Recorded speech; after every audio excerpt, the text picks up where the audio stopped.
हाय नमस्कार साथियों।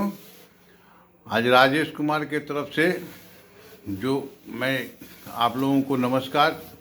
आज जो मैं वीडियो बनाने जा रहा हूं उसका परिप्रेक्ष्य है कि सुप्रीम कोर्ट में दिनांक 9 जनवरी 2023 को सहारा और सेबी के मध्य के विवाद का जो केस था उसकी सुनवाई होनी थी और हुई भी।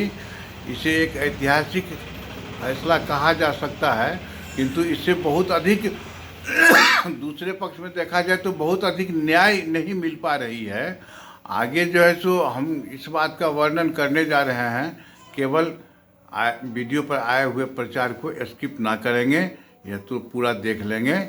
आगे की केस चल रहा था उसकी सुनवाई हुई और उस सुनवाई में यह एक ऐतिहासिक निर्णय ही कहना चाहिए कि दिया गया कि जब तक 8,000 करोड़ रुपया एक माह के अंदर में जमा नहीं कर दिया जाता है तब तक सहारा इंडिया का कोई पक्ष भी नहीं सुना जाएगा।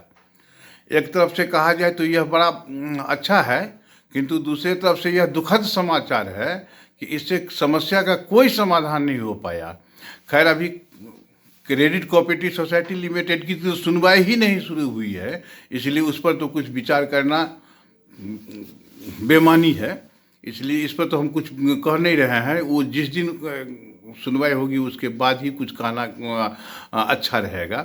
तब तक के लिए एक बात थोड़ा ध्यान रखा जाए कि 2010 ईस्वी से 2009 ईस्वी से इस बात की लड़ाई चल रही है सहारा और सेबी के बीच में कि सहारा हाउसिंग इन्वेस्टमेंट लिमिटेड और Sahara credit corporate Sahara real estate investment corporation limited, इन दोनों कंपनियों में जो पैसा जमा था उसका जो है सो लेखा जोखा सेबी ने मांगा और उसको बंद करके उसका पैसा कहा कि हमको दे दीजिए, हम भुगतान करेंगे। जो भारत के कुछ लोग अपना जो है सो भुगतान लिए भी उनसे, लेकिन सहारा इंडिया की तरफ से इतना भयभीत कर दिया गया एजेंटों को, ऑफिस स्टाफों को, कि अगर यह मतलब वहाँ भेजा गया और अगर नहीं हुआ उसका पेमेंट या उसमें कुछ बाधा हो गई तो सहारा इंडिया तो उसका पेमेंट नहीं है कर पाएगी। लगता है कि वो सेबी में पैसा अटक जाएगा और सभी जमाकर्ता इससे भयभीत भी हो गए और एजेंट यानी जो भी क्षेत्रीय कार्यकर्ता थे या ऑफिस कार्यकर्ता थे वो तो इतना भयभीत हो गए कि मेरे जमाकर्ताओं के द्वारा जमा किया गया धन अगर असुरक्षित हो जाए और उसे सेबी में लेने के लिए जाना पड़ेगा तो बहुत ही दुखद स्थिति होगी। इस मजबूरी के कारण हम लोगों को उस खाते को मजबूरन ट्रांसफ़र करना पड़ा क्यूसॉप में। अब बात यहाँ आ गई कि उस समय में लगभग हम लोगों को बताया गया था कि लगभग जैसे 55-60 हजार करोड़ का निवेश था उसमें, जिसमें सहारा इंडिया ने बड़ी ही चालाकी से सिर्फ 17,000 करोड़ का डाटा उन्होंने सेबी को प्रस्तुत किया, जिसमें 15,000 करोड़ रुपया मतलब सेबी के अनुसार और वित्त मंत्री के अनुसार कि जमा किया गया और लगभग 8-8,500 करोड़ रुपया बाकी है, 15,500 और 8,000 ऐसे करके 24,000 करोड़ रुपया उसको जमा करना था, जिसमें से कुछ पेमेंट कुछ लोग जो सतर्कता अपनाए वो तो पेमेंट लिए, बाकी को सतर्कता अपनाने नहीं दिया गया। अब माननीय न्यायालय से, सुप्रीम कोर्ट से यह निवेदन है कि वो 2009 और 10 ईस्वी का कंप्यूटर सहारा इंडिया के कंप्यूटर का फाइल जो है सो निकलवावे और उसमें देखे कि कितना पैसा का इन्वेस्टमेंट था। अगर नहीं वह होता है तो समझिए कि यह भी बेईमानी चला जाएगा। इसलिए कि अगर आप सेबी से यह एप्लीकेशन दिलवाते हैं कि नहीं, मांग करवाते हैं कि नहीं, जिसका भी पैसा रियल इस्टेट और हाउसिंग बॉन्ड में है वो अपना जो है सो जमा करके और भुगतान ले लें, तो सहारा इंडिया ने जितने खातों का विवरण गुप्त रख लिया, वो कैसेट में रखा हो चाहे सीडी में रखा हो चाहे जहाँ भी रखा हो, सुरक्षित तो है कमांड ऑफिस में, किंतु कहाँ है वो कंप्यूटर में नहीं है, इस बात की मैं गारंटी दे रहा हूँ। और वो लगभग अभी भी कम से कम 35-36 हजार करोड़ रुपया का पेमेंट मतलब ओरिजिनल बॉन्ड रखा हुआ है, जिसका मूलधन है लगभग 35-36 हजार करोड़। कोई भी ऐसा ब्रांच नहीं है जहां 5 लाख 7 लाख 8 लाख 10 लाख, बड़े बड़े ब्रांचों में उससे अधिक भी हाउसिंग इन्वेस्टमेंट और रियल इस्टेट इन्वेस्टमेंट का जो है सर्टिफिकेट बाकी है। ब्याज अगर छोड़ दिया जाए तो इतना का मूलधन अभी बाकी है।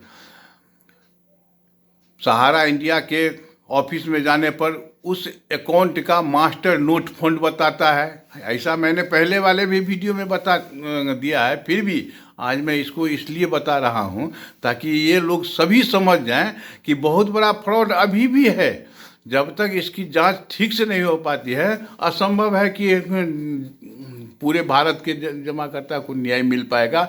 एजेंट का न्याय तो गया, इसके लिए तो कोई बात ही नहीं, एजेंट को तो कोई न्याय ही नहीं, संभव ही नहीं है। तो जो भी सेबी में अगर यहाँ से डिमांड करेगा तो वहाँ भी बताया जाएगा कि मास्टर नोट फंड, यानी इस समय मतलब इसका कोई भी डाटा उपलब्ध नहीं है। तो सेबी इसलिए पेमेंट नहीं करेगा कि उसका डाटा उसके पास नहीं है। सहारा इंडिया इसलिए पेमेंट नहीं करेगा या उसका ट्रांसफ़र भी नहीं करवा पाया।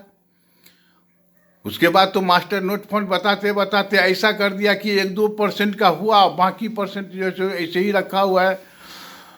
तो वहाँ से भी हमको न्याय नहीं मिलने वाला है, न सहारा इंडिया से मिलने वाला है, न सेबी से मिलने वाला है।